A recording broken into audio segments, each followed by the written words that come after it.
long before the pandemic ever started, because we made so little money, I would have my wife, when I had a wife, give me haircuts at home.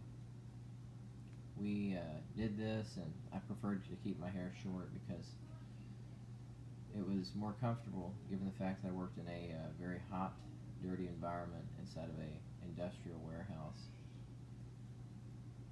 But it was a challenge just to afford haircuts, and that's how it is for a lot of people who are deeply impoverished.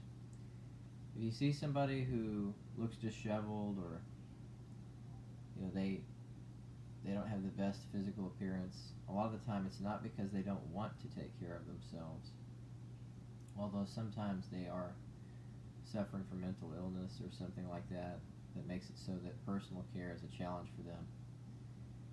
Most often it's because they're too poor to afford to pay for a haircut, and they haven't thought to buy a hair trimmer or try to do that on their own. Poverty is such a problem for so many people, and it creates conditions where people can't take care of themselves, or it's very difficult for them to have the means to take care of themselves at all times. So, when I see somebody who's unkempt, or they've got long hair, or they are in clothes that they look like they've had on for several days, I try not to judge them, because I know that, when I was growing up, I was in the same situation.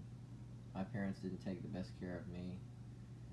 We didn't always have clothes that we hadn't worn before to wear. So sometimes I'd have to wear the same outfit for several days because it'd be the only clothes that I had to wear, or because they weren't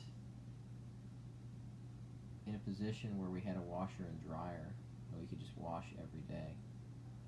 I know to some people that seems inconceivable, but there are people out there whose circumstances are so challenging that they find themselves in those situations just like that.